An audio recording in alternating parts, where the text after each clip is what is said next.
Selamat berjumpa saudara. Nah, perkembangan dunia kewisataan tidak lepas dari perkembangan teknologi informasi. Kali ini kita akan membahas tentang mengoperasikan sistem informasi secara otomatis. Mari kita simak.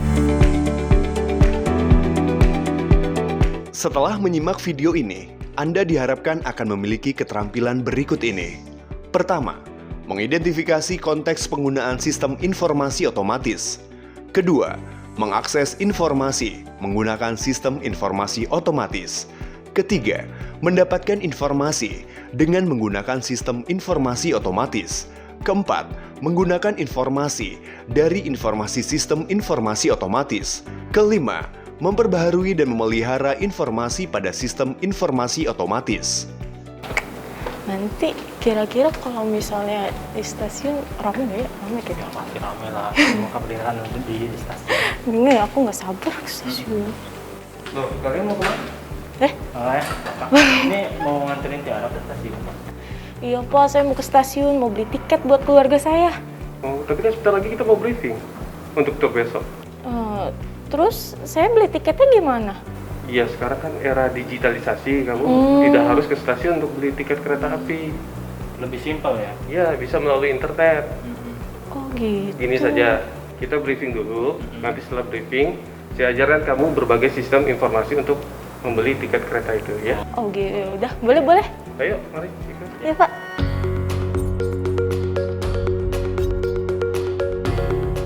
Dari kasus di atas, seorang siswi dari sebuah SMK yang ingin memesan tiket kereta api, seharusnya itu bisa dilakukan secara otomatis. Apa saja yang harus dilakukan untuk memperoleh informasi? Yang dilakukan pertama adalah mengidentifikasi konteks penggunaan sistem informasi otomatis. Untuk langkah-langkahnya, saksikan tayangan berikut ini. Mengidentifikasi berbagai sistem informasi dan sumber yang digunakan dalam industri, internet, sistem khusus perusahaan yang dirancang oleh perusahaan induk, sistem informasi badan dan otoritas perjalanan dan pariwisata pemerintah, sistem berbasis industri, sistem informasi dan basis data bebas biaya dan berbayar, sistem reservasi terkomputerisasi. Lalu kedua, kebijakan dan prosedur mungkin terkait dengan persyaratan hukum, keuangan, dan perusahaan induk yang dapat mencakup protokol akses sistem, kontrol perubahan program dan data, autentikasi pelanggan dan pengguna, validasi sumber informasi online, undang-undang transaksi elektronik dari negara tuan rumah jika berlaku, kerahasiaan data pelanggan dan bisnis, keamanan dan integritas informasi, jenis dan tingkat enkripsi, hak kekayaan intelektual, validitas kontak dan kontrak yang dimulai atau dibuat melalui sistem informasi otomatis, masalah yuridiksi hukum, masalah perdagangan internasional, persyaratan pengarsipan. Ketiga, informasi mungkin berkaitan dengan topik yang luas dan beragam dan dapat mencakup perjalanan, destinasi, kegiatan dan atraksi wisata, tur, perjalanan, jalan-jalan, dan tamasya, fasilitas akomodasi, layanan, persyaratan perjalanan, asuransi keuangan dan perjalanan, tarif, biaya, syarat dan ketentuan penjualan, persyaratan pemesanan. Keempat, fungsi harus berhubungan dengan opsi dan fungsi sistem individu, entry dan pengambilan data, penyimpanan dan pemrosesan data, produksi informasi tercetak, sistem menandai dan memicu perhatian dan tindakan, prosedur cadangan sistem operasional dasar, antarmuka dengan sistem lain dan persyaratan operasional.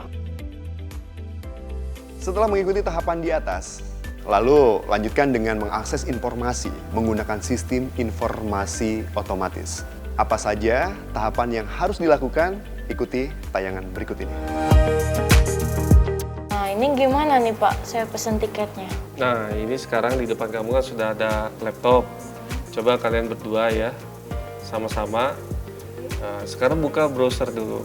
Oke, buka browser. Udah? Sudah. Kita mencoba mengakses sistem informasi kereta api. Kira-kira nama perusahaan kereta apinya apa? Kereta api Indonesia. Nah, kereta api Indonesia. Kamu di web browser, coba diketik kereta api Indonesia. Kereta Kereta Api Indonesia kayaknya udah langsung ada nih. Kamu buka halaman utamanya. Situs resminya ya? Ya, betul. Oke. Terus Pak? Kemudian di halaman utamanya itu kamu lihat di sebelah kiri ada kolom stasiun asal, stasiun tujuan. Oke, sekarang kamu pilih stasiun asal, stasiun tujuan kamu.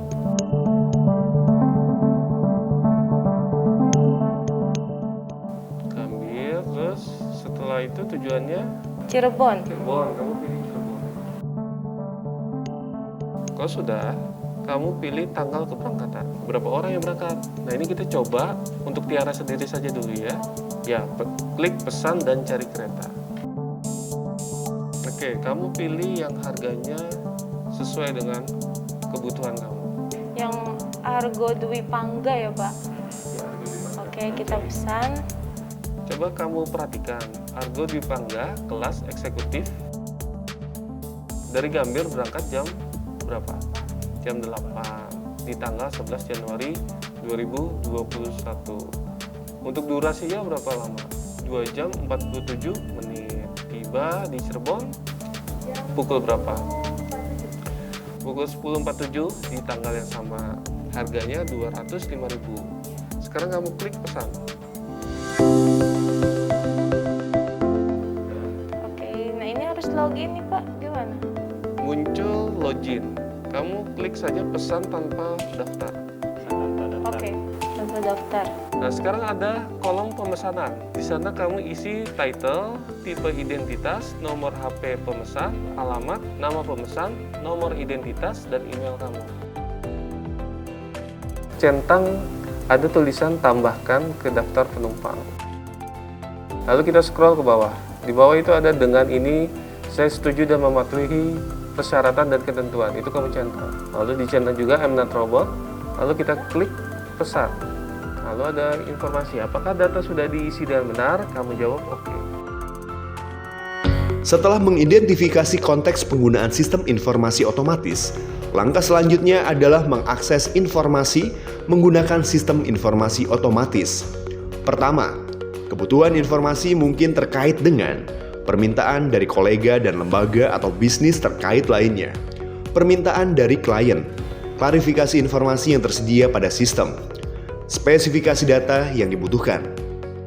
Selanjutnya, menerapkan teknik pencarian dan menginterogasi sistem mungkin termasuk menggunakan mesin pencari, menggunakan kata kunci yang tepat, menyelidiki indeks, katalog dan direktori yang disediakan oleh mesin pencari, menggunakan peringkat kepercayaan dan relevansi jika sesuai, menanyakan dan atau memperbaiki pencarian, menggunakan mesin pencari, situs web internal, menggunakan beberapa atau alat pencarian meta dalam berbagai kata kunci, menggunakan pencarian nama domain, menggunakan fungsi pencarian database, mengikuti link yang relevan, mengambil informasi yang dibutuhkan, mematuhi persyaratan sistem dan perusahaan tempat tujuan.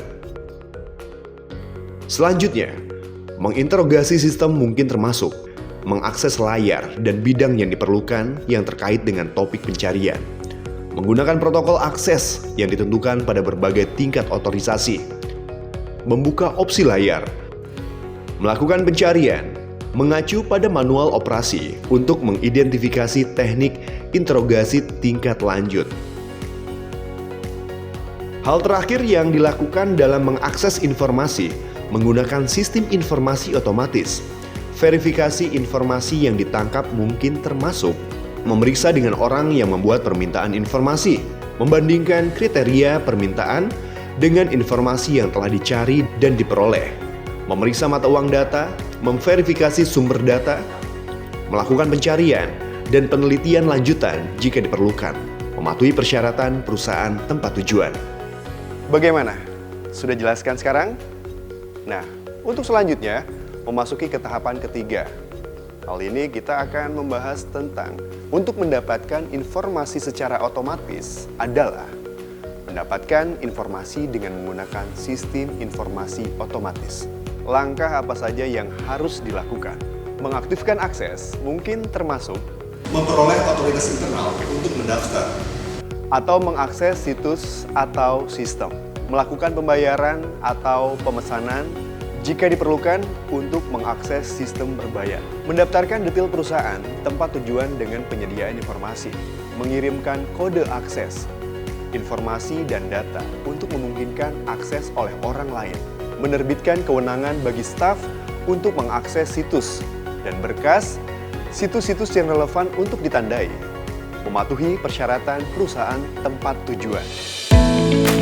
Kedua, memilih informasi yang dibutuhkan terkait dengan mempertimbangkan sumber informasi potensial yang tersedia, menentukan dan menginterogasi sumber yang tepat, memilih data opsi terbaik untuk memenuhi kebutuhan. Ketiga, mengunduh informasi mungkin termasuk menyimpan data ke berkas dan folder, memproduksi materi tercetak, mengaktifkan akses visual di layar tanpa menyimpan data, mematuhi persyaratan sistem dan perusahaan induk. Keempat, mencetak informasi mengacu pada produksi informasi dalam bentuk tercetak.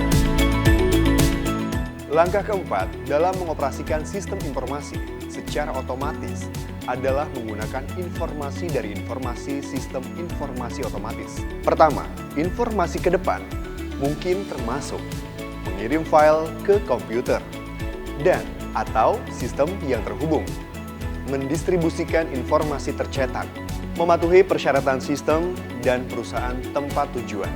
Kedua, menyimpan informasi mungkin termasuk menyimpan berkas elektronik ke folder dan berkas yang dipilih, menyimpan data tercetak ke berkas berbasis kertas, mempertahankan kontrol versi, merekam sumber data. Ketiga, memanipulasi informasi yang diakses mungkin termasuk melakukan kalkulasi untuk menentukan opsi, mengolah data untuk menghasilkan solusi yang optimal, mengintegrasikan data ke dalam database, mematuhi persyaratan sistem dan perusahaan tempat tujuan. Keempat, melaporkan temuan dapat mencakup memberikan saran verbal atau cetak, rekomendasi dan temuan secara elektronik ke manajemen, kolega, bisnis, klien. Ya, Tiara dan Ahmad, tadi kita sudah mengakses informasi KAI. Sekarang kalian coba mengakses Global Distribution System. Dalam hal ini kita menggunakan Global Distribution System, Ahmad. Oke. Oke, ini kalian menggunakan komputer saya saja ya. Iya, boleh. Kalian mencoba mengakses, saya membimbing kalian. Oke. Langkah kelima dalam mengoperasikan sistem informasi secara otomatis adalah memperbarui dan memelihara informasi pada sistem informasi otomatis. Hal yang dilakukan adalah memasukkan data mengacu pada informasi, pengunggahan ke sistem perusahaan induk, dan harus mencakup memasukkan data tepat waktu, memastikan akurasi dan kelengkapan data dalam file dan kolom, memastikan semua file dan kolom diisi sesuai kebutuhan, mengintegrasikan data dengan informasi lain sesuai kebutuhan, mematuhi persyaratan sistem dan perusahaan tempat tujuan. Langkah terakhir, menyimpan dan mencadangkan data mungkin termasuk mematuhi jadwal yang relevan, materi pengarsipan, menyimpan data di luar lokasi, melengkapi dokumentasi untuk mendukung penyimpanan dan mencadangkan data, mematuhi persyaratan sistem dan perusahaan tempat tujuan. Begitulah proses mengoperasikan sistem informasi secara otomatis. Perhatikan tahap demi tahapnya. Semoga video ini bermanfaat. Sampai jumpa pada topik selanjutnya. Dan ingat buat teman-teman, tetap patuhi protokol kesehatan.